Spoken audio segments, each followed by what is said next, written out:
سال اول آج ہم نے جو اسلامیات اختیاری میں پڑھنا ہے وہ ہے حضرت حمزہ کا قبول اسلام اور حضرت عمر کا قبول اسلام۔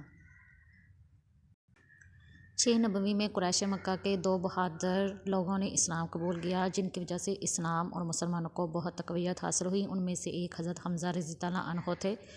حضرت حمزہ نبی کرم صلی اللہ علیہ وسلم کے چچا اور رضاعی بھائی تھے۔ یہ آپ صلی اللہ علیہ وسلم کے ہم عمر تھے اور آپ صلی اللہ علیہ وسلم سے بہت زیادہ محبت کرتے تھے۔ ایک روز نبی اکرم صلی اللہ علیہ وسلم کو ابو جہل نے بہت برا بھلا کہا اور گستاخی سے پیش آیا۔ آپ صلی اللہ علیہ وسلم کو پتھر مارا جس سے خون بہہ نکلا۔ حضرت حمزہ کو پتہ چلا تو حضرت حمزہ نے اپنی کمان ابو جہل کے سر پر اتنی زور سے ماری کہ اس کا سر پھٹ گیا۔ حضرت حمزہ نبی کریم کے پاس گئے اور کہا کہ بھتیجے، تم یہ سن کر خوش ہو گئے کہ میں نے ابو جہل سے تمہارا بدلہ لے لیا ہے؟ تو آپ صلی اللہ علیہ وسلم نے فرمایا، چچا جان میں ایسی باتوں سے خوش نہیں ہوا کرتا، ہاں آپ مسلمان ہو جائیں تو مجھے بڑی خوشی ہوگی۔ حضرت حمزہ اسی وقت مسلمان ہو گئے۔ جی یہ تو تھا حضرت حمزہ کا قبول اسلام کہ انہوں نے کس طرح اسلام کا قبول کیا۔ اب آگے دیکھتے ہیں حضرت عمر کا قبول اسلام کہ انہوں نے دین اسلام کو کس طرح قبول کیا۔ حضرت حمزہ کے اسلام لانے کے 3 روز بعد حضرت عمر بن خطاب دار اسلام میں داخل ہوئے۔ حضرت عمر کی دین اسلام قبول کرنے کے لیے آپ صلی اللہ علیہ وسلم نے دعا مانگی تھی کہ یا عمر بن خطاب یا عمر بن حشام میں سے کسی ایک کو اسلام کی ہدایت فرما۔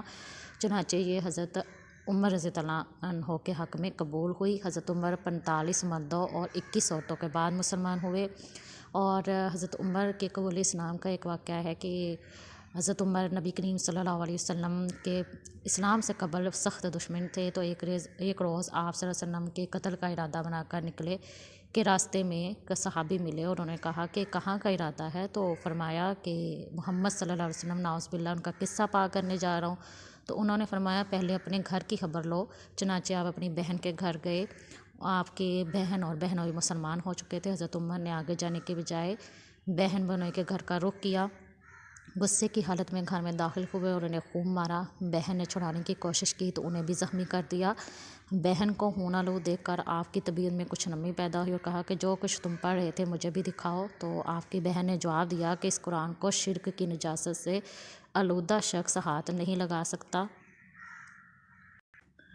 حضرت عمر نے غسل فرمایا اور وہ اوراق پڑھے اور کہہ اٹھے کہ یہ کتنا اچھا کلام ہے۔ پھر آپ صلی اللہ علیہ وسلم کی خدمت میں حاضر ہوئے کہ اے اللہ کے رسول، میں اس لیے حاضر ہوا ہوں کہ اللہ کے رسول پر ایمان لے آؤں۔ یہ سن کر نبی کریم صلی اللہ علیہ وسلم اور صحابہ نے نعرہ تکبیر بلند کیا۔